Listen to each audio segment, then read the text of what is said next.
कैसे हैं आप सब? मैं हूँ आपकी नटखट नेहा। चलिए जानते हैं आगे क्या हुआ। विवेक का जिक्र सुन रूही कहती है, मुझे तो पता नहीं क्या हुआ है।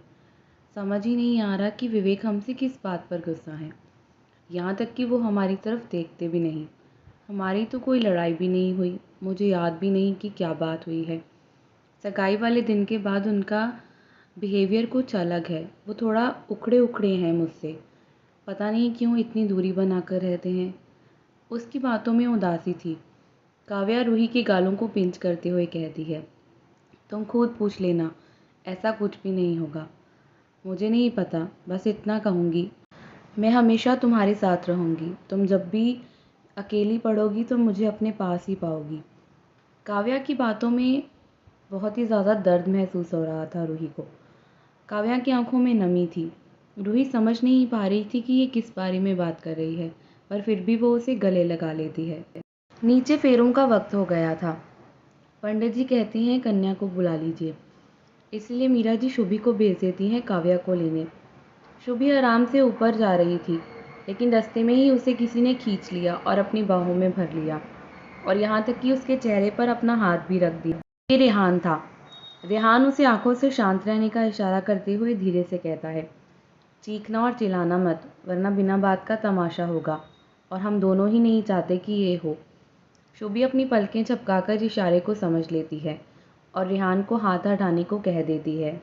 रेहान ने अपना हाथ हटा लिया था और उसे घूरते हुए कहा, क्या बात है, सुबह से अवॉइड कर रही हो मुझे?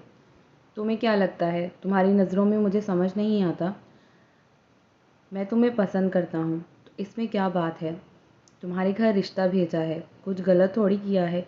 शादी करना चाहता हूँ, हमेशा तुम्हें खुश रखूँगा, और तुम हो कि अवॉइड करने में लग गई हो।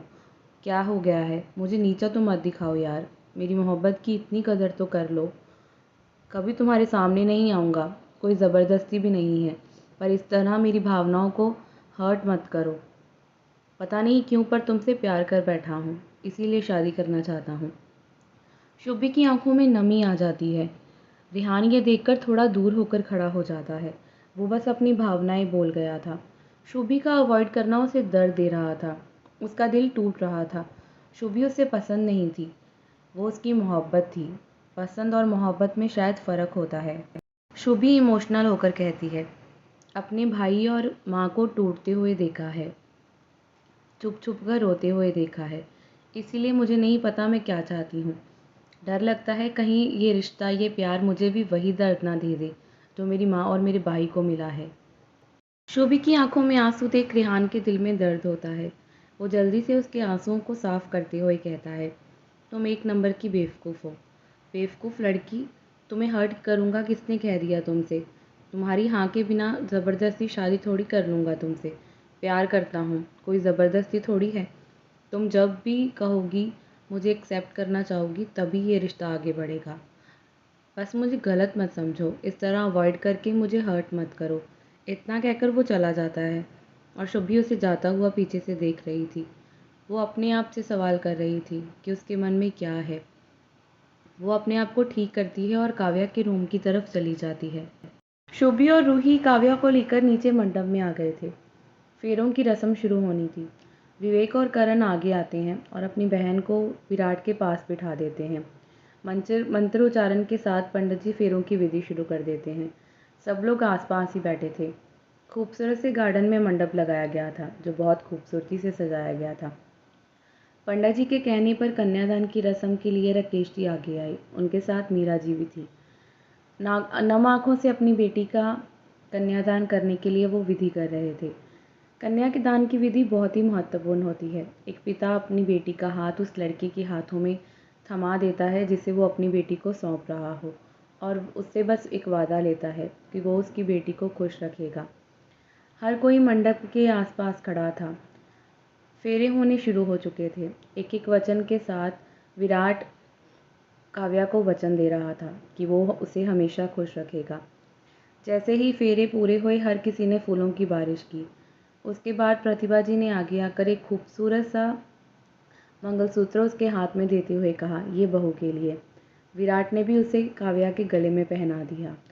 सिंदूरदान की रस्म हुई। उसके बाद काव्या उसकी मांग में सिंदूर भरा गया। उसकी आंखें बंद थी, पर बंद आंखों से भी आंसू बह रहे थे।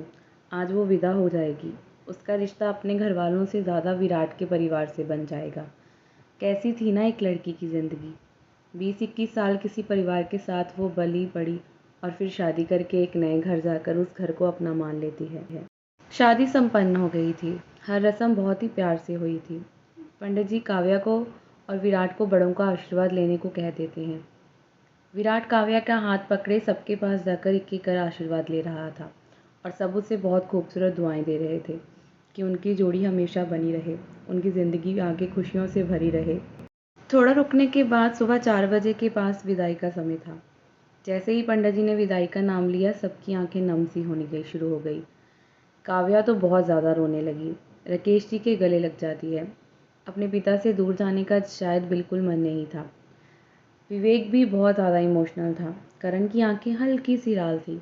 उसे अपनी भावनाएं बताना नहीं आता शायद। उसके लिए बहुत मुश्किल है अपनी भावनाओं को सबके सामने पेश करना। काव्या अपने पिता को छोड़ नहीं रही थी। राकेश जी भी उसे गले लगाए रोए जा रहे थे।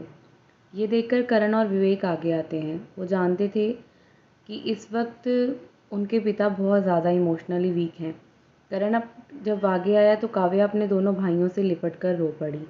विवेक की आंखें पहले ही लाल थी। वो बहती जा रही थी। कैसी ज़िंदगी थी ना। उसका प्यार तो लुट ही चुका था। उसकी बहन भी जा रही थी। वो टूट कर रो पड़ा। करण के लिए मुश्किल था काव्या और विवेक को संभालना, पर उसने पूरी कोशिश की और बहुत मुश्किल के बाद उसने उन दोनों को संभाल लिया। काव्या एक-एक करके सबसे मिलती है। इस घर में सबसे ज़्यादा करीब वो सबसे रूही और शुभी से थी, क्योंकि वो दोनों उसकी बेस्ट फ्रेंड की तरह थी। बहनें भी थी और बेस्ट फ्रेंड भी थी, और रूही तो अब उसकी होने वाली भाभी भी थी। मीरा जी, कल्पना जी ने एक दूसरे को संभाल लिया था। वो जानती थी बेटी विदा होकर अगले घर जाएगी, तभी तो बहू विदा करके इस घर में लेकर आएंगे। काव्या को यूँ रोता देख विराट का दिल दुख रहा था। उसकी ये छोटी सी लिटिल वाइफ कितना रो रही है। वो सोच रहा था काश वो इसे गोद में उठा कर ले जाता। काव्या रूही के पास गई। रूही भी अपनी भरी हुई आंखों से एक दूसरे को देख रही थी। एक दूसरे को गले लगा लेती हैं। काव्या रूही के गले लगते हुए धीरे से कहती है, मैं दुआ करूँगी तू मेरे भाइयों को संभाल ले। रूही हैरानी से काव्या को देख रही थी। उसका मतलब क्या था? वो समझ नहीं पाई कि उसने भाइयों को संभाल ले क्यों कहा। वो करण को संभाल ले तो ये समझ आता है। विराट के साथ गाड़ी में बैठ काव्या विदा हो चुकी थी। विदाई का मुहूर्त जो था, सब लोग नम आंखों से उसे जाते हुए देख रहे थे। पूरी रात जागने के बाद सब लोग काफ़ी थक गए थे, इसलिए मेहरा परिवार होटल से घर लौट आया और सब लोग थके हुए थे, इसीलिए अपने अपने कमरों में आराम के लिए चले गए। रूही काव्या के कमरे में आई और चेंज किया और बेड पर लेट गई। रूम उसे खाली खाली सा लग रहा था। बार बार काव्या की बात याद आ रही थी, जिसका मतलब उसे समझ नहीं आ रहा था, पर सोचते सोचते उसकी आंख ज़रूर लग गई थी। वहीं विराट के घर पर काव्या और विराट गाड़ी में ही बैठे हुए थे। घर के बाहर ढोल नगाड़े बज रहे थे। सुबह का पल था। बारात बहू लेकर लौट कर आई थी। बहुत अच्छे से वेलकम जो होना था। प्रतिभा जी गृह प्रवेश की तैयारियां करने में लगी हुई थी। भाई आज उनकी बहू घर आई है, सब कुछ बहुत स्पेशल होना चाहिए। वहीं काव्या और विराट गाड़ी में ही थे। काव्या के चेहरे पर बड़ा सा घूंघट किया गया था। विराट के घर की रस्म थी और काव्या ने भी कुछ नहीं कहा। हर रस्म को बहुत अच्छे से वो मानेगी, क्योंकि वो विराट को शायद बहुत ज़्यादा प्यार करने लगी थी। विराट और काव्या ने एक दूसरे का हाथ पकड़ा हुआ था। दोनों चुपचाप से बैठे थे और आगे देख रहे थे। प्रतिभा जी आती हैं और काव्या का हाथ पकड़ उसे कार से बाहर निकालती हैं।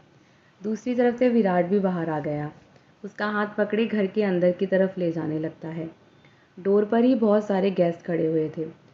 सब लोग उस नई बहू को देख रहे थे। सोफे पर बैठी बेबी मुस्कुराते हुए सब कुछ देख रही थी। गृह प्रवेश की तैयारियां हो गई थी। काव्या की पहली रस्म थी। वो कलश को दाहिने पैर से अंदर की ओर गिराकर कुमकुम भरे ताल में पैर रखेगी और फिर अंदर प्रवेश कर लेगी। शादी की सारी रस्में आराम से हो गई, पर इन सब चीज़ों में काफ़ी वक्त लग गया। काव्या और विराट भी बहुत थक गए थे और ज़्यादातर मेहमान जा चुके थे। घर वाले ही थे, वो थके हुए थे। इसीलिए काव्या को विराट के रूम में ही सोने के लिए भेज दिया जाता है। उसका घूंघट अब भी उसके चेहरे पर था। विराट के रूम को देखती है तो उसका चेहरा थोड़ा सा शर्म से लाल हो जाता है। बहुत ही खूबसूरती से सजाया गया था, बिल्कुल फर्स्ट नाइट की वेडिंग नाइट की तरह। फूलों की बारिश की गई थी पूरे बेड पर। काव्या को तो शर्म आ रही थी। जब विराट ये सब कहता था उसे अजीब लगता था, पर आज वो ये सब देख रही थी।